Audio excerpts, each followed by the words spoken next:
uh, let's compose ourselves in a fashion that makes us feel honored and loved and physically comfortable.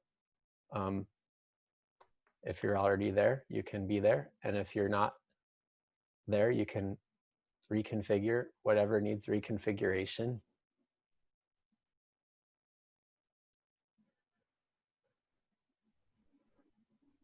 So we can have a comfortable and pleasant journey.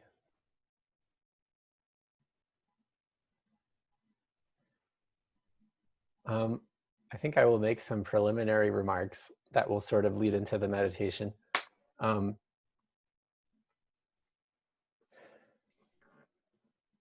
I was saying on Saturday, what was coming through was that we're socialized in very strange ways.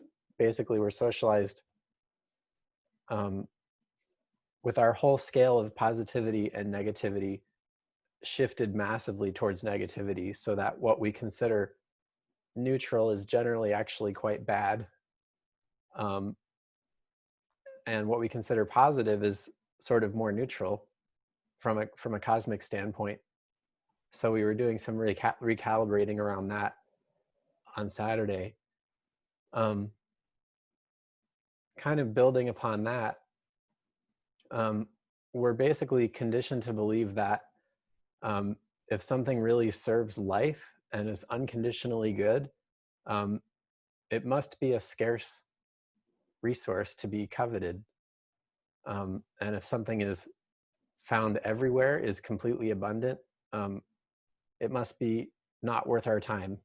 Like it must be something that's like trying to take us somewhere we don't want to go. Um, and I'm just speaking in very general terms to draw attention to this kind of energetic and thought pattern.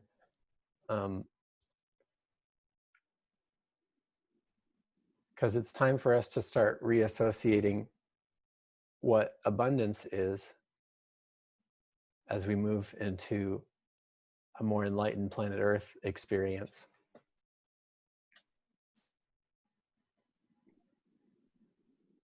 And we're mostly socialized to see scarcity as being equivalent to value.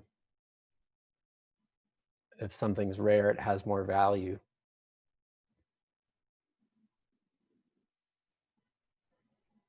And one of the things that we do when we start on a spiritual path is just reconsider the ordinary. Like, wow, look how valuable these ordinary things are.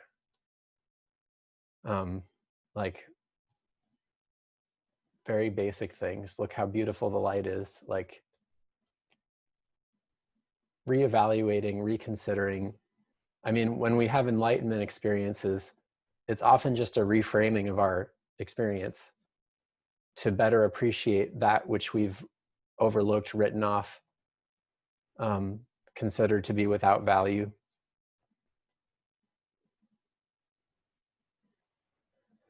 So we're in a social, cultural, energetic paradigm that robs the vast majority of our life and its contents of perceived value, which is pretty strange.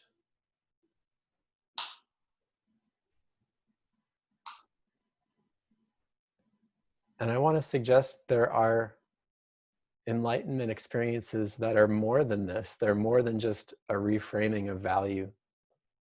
They're actually intrinsic change.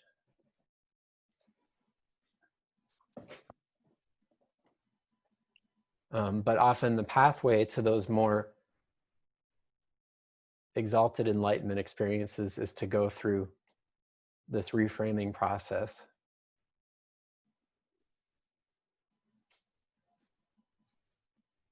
And I'm trying not to feed into the existing paradigm. I mean, exalted is different from rare, I guess.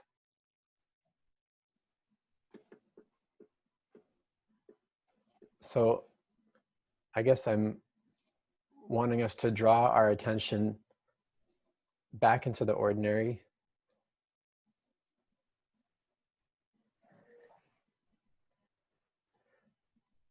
Even when we are already on a spiritual path, often it's it's those rare experiences where we directly experience transformation that we consider real enlightenment. um, oh, and again, it's like it's more rare, so it must be more valuable.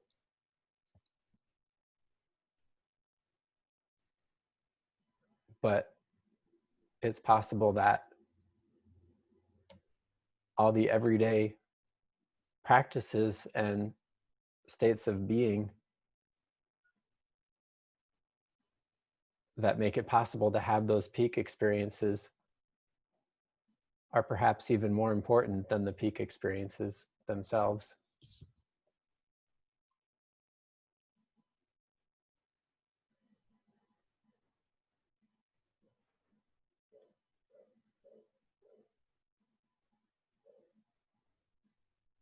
So I'm speaking in a fairly conceptual way at the moment, but there are always energetic downloads that go along with what I'm saying. Changes in feeling, changes in energy that may or may not be within the words that I'm saying.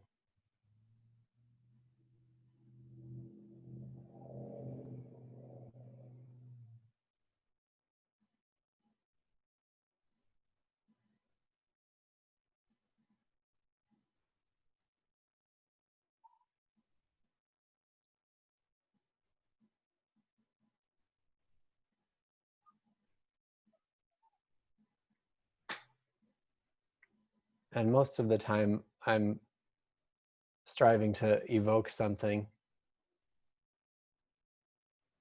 rather than striving to make a point.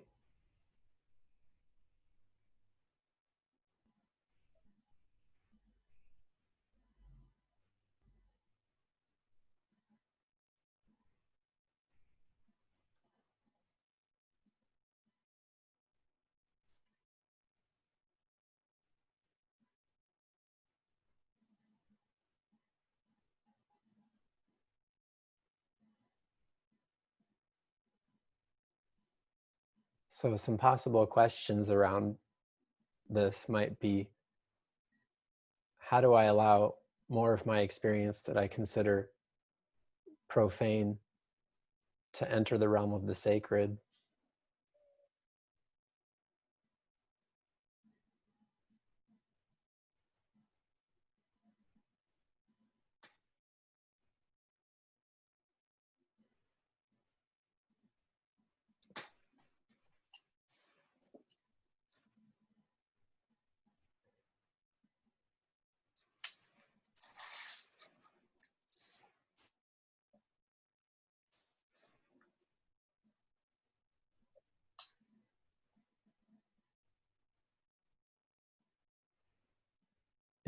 In what ways can my life experience be made richer if I don't prioritize looking for those riches as much?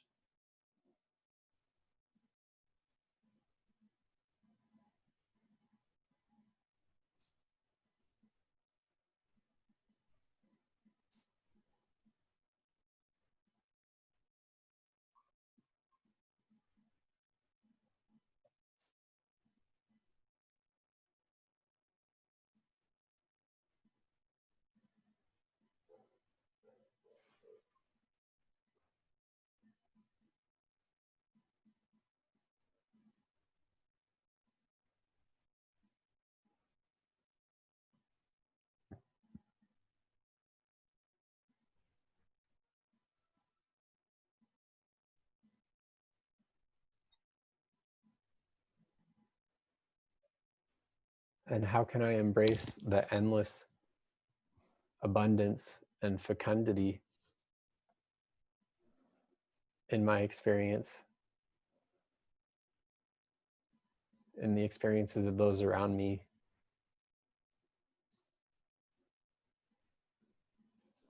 in my experience of the earth?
And this also ties into what's happening with the protests around the world,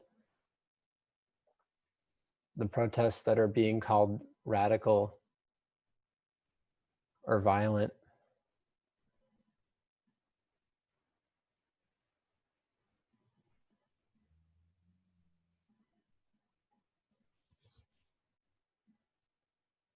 Generally, the thing that's really radical or really violent is the status quo.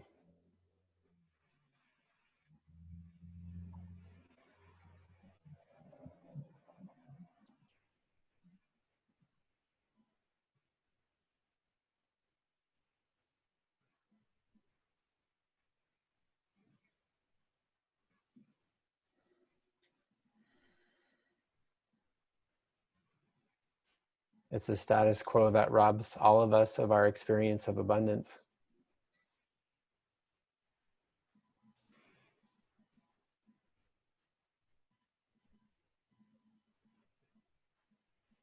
And abundance is our birthright.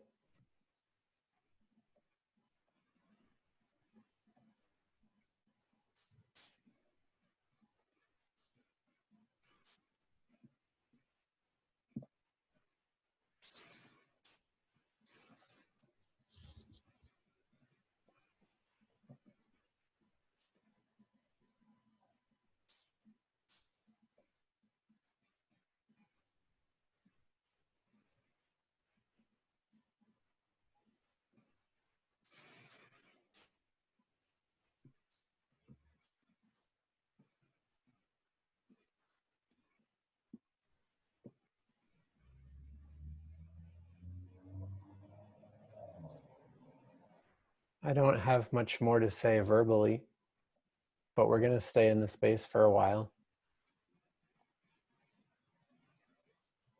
to do our own explorations or be more fully the way we wish to be.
We'll keep hanging out for a while,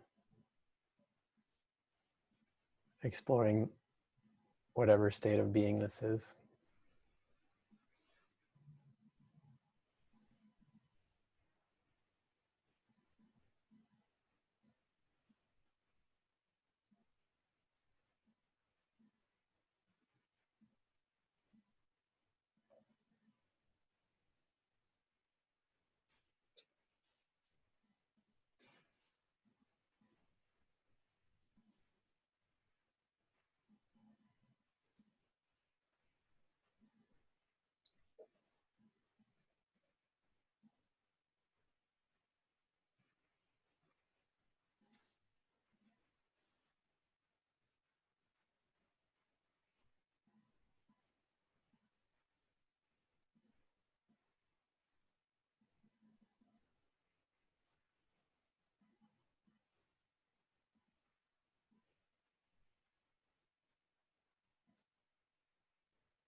If you find yourself quite antsy, just bear with yourself a little bit more.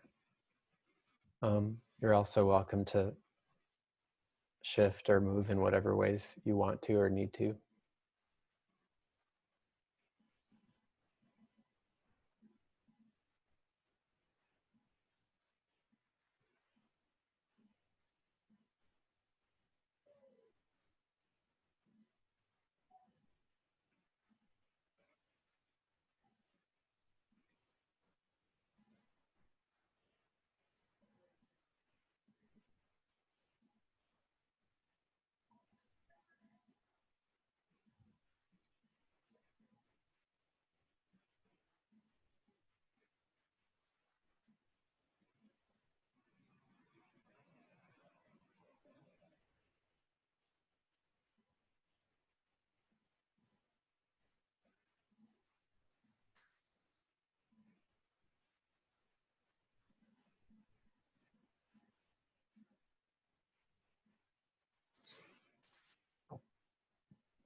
can gradually remember that there are other states besides contemplation and wonder, strangely.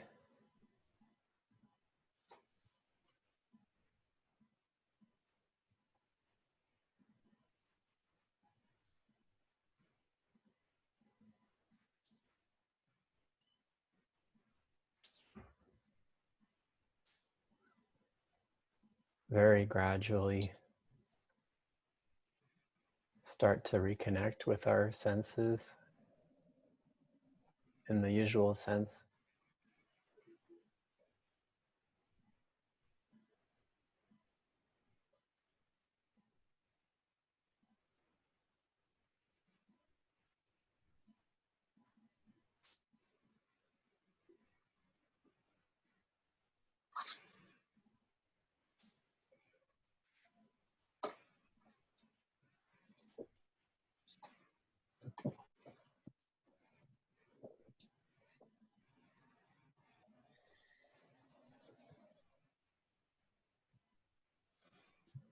It may also be possible that your entire experience has transitioned into something different and that life will never be the same.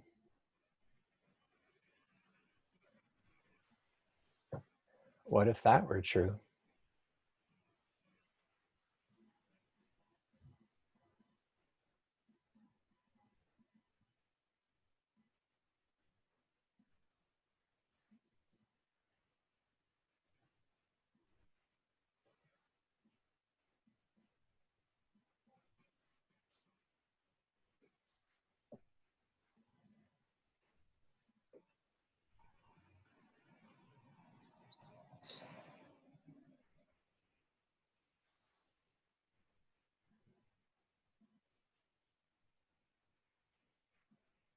Maybe there's no need to ever bring yourself back from this meditation.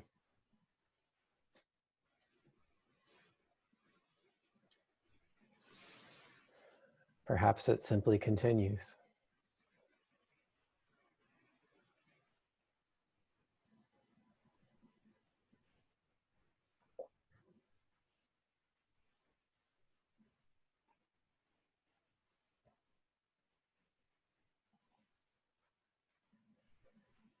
At the same time, I'd like us to be able to share our experiences with each other.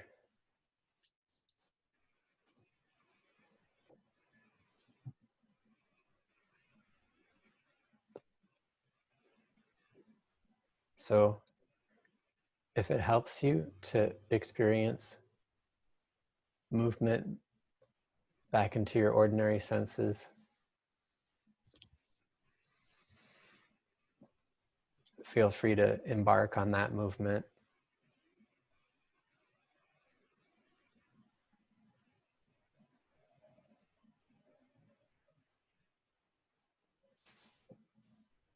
Also remembering that we're so much more than 5 senses.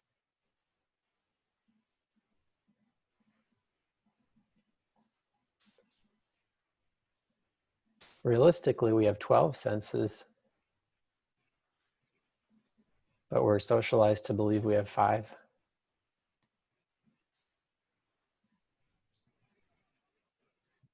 So I'll say, come back to your 12 senses.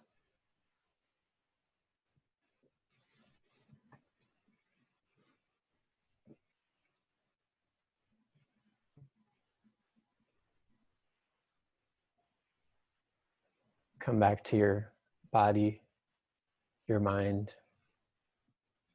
your embodied experience.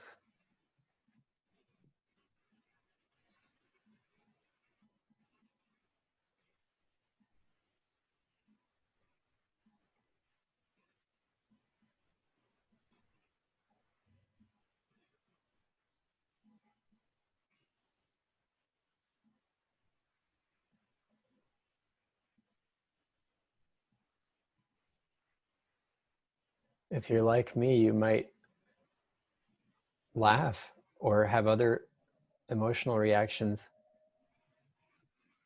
coming back to yourself, laughing that you ever believed you were that limited. It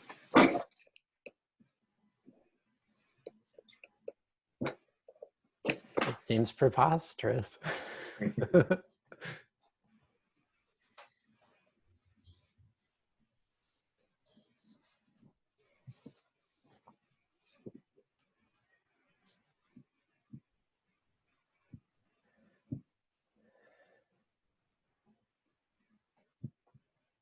We'll keep coming back for a little while.